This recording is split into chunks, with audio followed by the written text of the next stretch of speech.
Thank you so much, Dr. Oni. Thanks for sharing your wisdom. MC Ola, what do you think is burning out some of the leadership in the African family system in the diaspora? Okay, thank you very much for having me. Like a revered poet says, uneasy lies the head that wears the crown. And religiously speaking or culturally speaking, the man is the head of the home. So a lot is expected of the man. So, as an African, growing up in an African community, we grew up internalizing pain, fear, emotions, where when you want to express yourself, someone can look down on you and be like, grow up. You're supposed to be a man. And sometimes in situations like that, because of the environment where we grew up in, so we feel because it's happening here and there, it happens like that everywhere. So even when we get married, sharing our thoughts, our feelings with our wife can be difficult because we might feel the woman is the weaker vessel, right?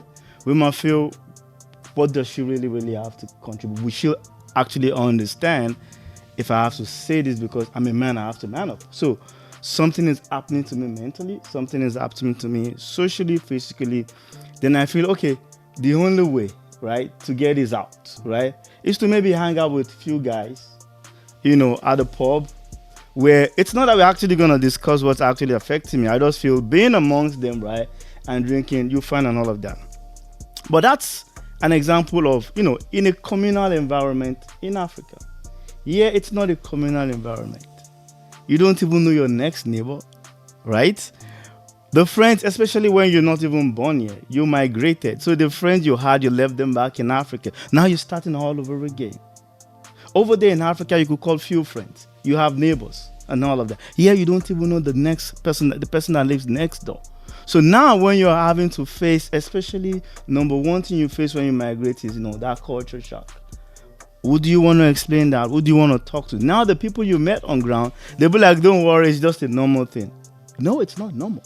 When you're just a normal thing, it's the same African word of, internalize that. You're going to survive this.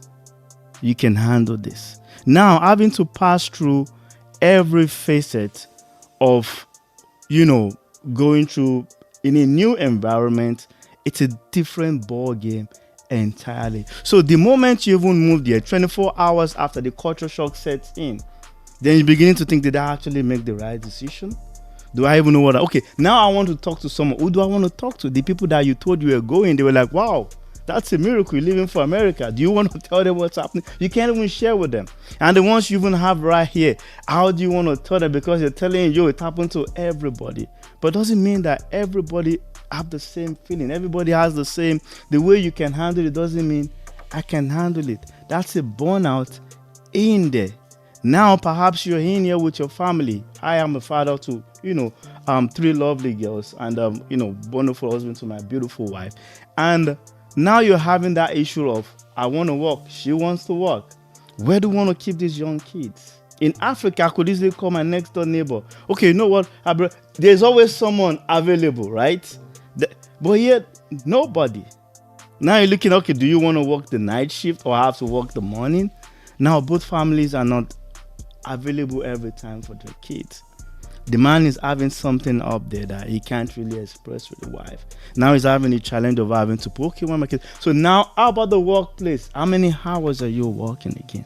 That's another thing that can actually also lead to burnout. So I just feel it's a whole lot, especially when you're an immigrant. So I'll pause right there for now. Thank you so much, MC Ola. If I understood you, one of the things causing burnout in African men is that being raised in an African society, our society did not create a space for men to feel safe, to contain their vulnerability and their emotions. Is that correct? Thank you. And in addition to that, the culture shocks, everything, they go through a lot, but they don't have the space to open up because they have been raised to show strength by internalizing and keeping silence over their emotions. Thank you. Thank you for sharing your wisdom. Thank you guys for having me. Sometimes when topics like this, you don't want to generalize it. You want to say maybe you kind of put it in a perspective that reflects what you think as a man. For me, as a man personally, when I talked of burnout, there are a lot of issues that can cause burnout. And especially most of us as immigrants came to this country not knowing exactly, it's a kind of like cultural shock. But you should be able, as a man, first thing you want to do is like switch your brain. If you are not able to switch your brain and delete what you have behind there, you're going to start having problems of that burnout because you're still being entitled. Or if in Africa you cannot talk to me. Or my dad used to come back from work, they clean his shoes, wear boiling water to take a bath, and do all those things. All those things, kids here don't do those things. So it is a place for you and ask yourself, wow, I'm in a different environment, it's a different culture. Those things that we think they are valuable back there, they are not valuable anymore. So you should be able to flip your brain and delete some of those things because your brain expands. Your brain is your judge and your jury at the same time. And if you look at that from that point of view at home, you say, my wife is supposed to respect me. Now you are being consumed with that anger, entitlement. Why is she not respecting me? She's supposed to give me food. I have to work. I have to go through all these things I think about as a man, try to provide for the family. You should not be able to carry all that load by yourself.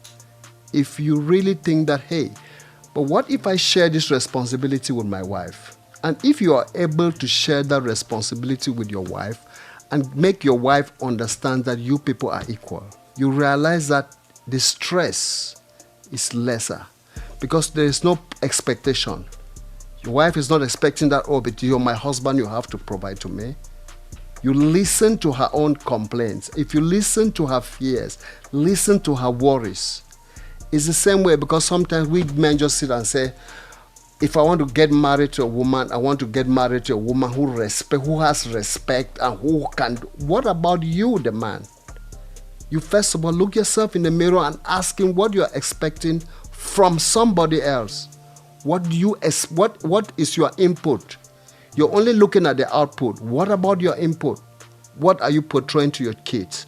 What do you show your kids? I don't get up in the morning and say, maybe you get up and do this. Kids learn, and whatever you're doing, you learn from what the person in front of you is doing. Because when you get up in the morning, first thing you pick a rag, you clean up.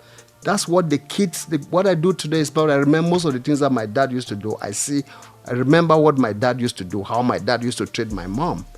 So those things, they play a lot in your mind. Your mind, as I said, your mind expands. It says this, no, don't do this, or don't respect this woman because she's a woman, or respect her because she's a wife. There are so many things going on. And then when you talk about the aspect of leadership, a lot of times, a lot of people don't know how to handle whatever you give them. Because we talk of leadership. Leadership comes in so many angles. There's leadership at work, leadership at home, leadership in a community. But what do you do with that power being handed to you? I'll come in here and see somebody, maybe she's a cleaner or she's a mere cleaner. No, she's not a mere cleaner. If this place is not clean enough for you to be in there, she's here because she cleans that place. That place looks good. That's why you come here. And she cannot do your job and you cannot do her job. So you have to have that balance in mind and say, hey, everybody has, it's division of labor. You might be the CEO, you're a CEO doing with numbers. The person down there is cleaning, because if that office is not clean, you will not come and sit in the office, disorganized office, and all those things. So when we talk about the leadership, it depends on where we're coming from and what kind of leader. Are you a leader at home? Are you a leader at work, or a community leader? Be an example that people want to copy your leadership. Wow. So I will yield there.